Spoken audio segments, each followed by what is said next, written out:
speculation has persisted that the 40-year-old's future may be in politics, but she would struggle to use the Sussex title were she to make such a step, according to Telegraph columnist Charles Moore.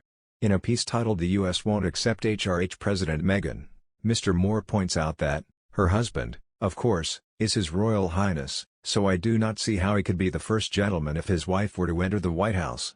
Mr. Moore writes, "This column has worried before that the Duchess of Sussex is riding for a fall in the way she wields her title in America." Last week, Meghan appeared on The Ellen Show, introduced as Meghan, Duchess of Sussex. Earlier in November, it emerged Meghan sent a letter to Congress, addressed to Speaker of the House Nancy Pelosi and Majority Leader Chuck Schumer, which stated her belief that it was a national right to have access to a parental or sickness leave program.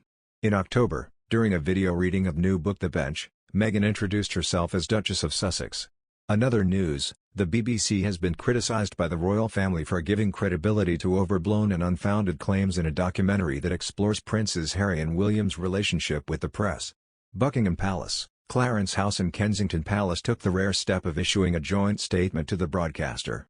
The first episode of The Princes and the Press, presented by Amol Rajan, included suggestions that negative stories about the Duchess of Sussex were leaked by courtiers and there was a competitiveness between their respective households.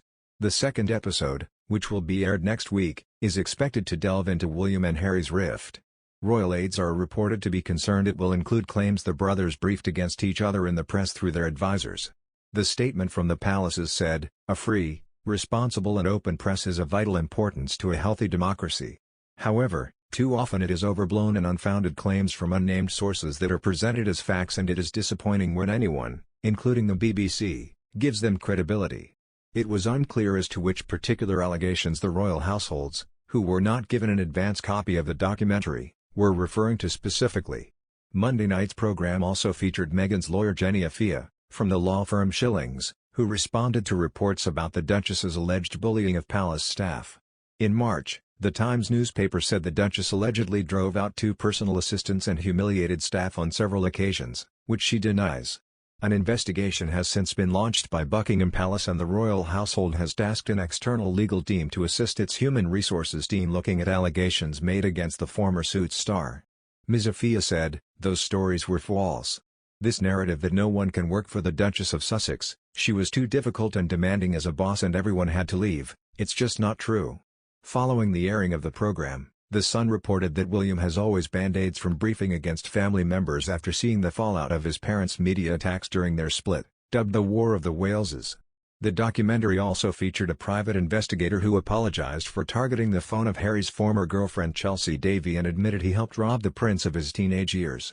Gavin Burrows, speaking publicly about the issue for the first time, said there had been a ruthless culture in parts of the media in the early 2000s, when he said Miss Davies' phone had been under surveillance. Editors told him that putting Harry on the front page sold more copies of newspapers than William. "As explained to me by a couple of editors, Harry had basically become the new Diana," he said. The BBC says Mr. Burrows is a witness in legal cases against the News of the World and The Sun, but that his claims are yet to be tested in court and are strongly disputed. Mr. Burrows said he was very sorry and added, "I was basically part of a group of people who robbed him, Harry, of his normal teenage years." The News of the World folded in 2011 after details emerged of extensive phone hacking at the newspaper.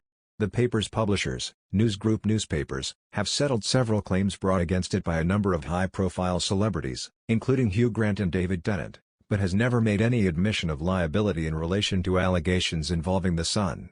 The High Court heard last year that a journalist at The Sun was sent Ms. Davies' phone billing data, which had been illegally obtained, by another private investigator.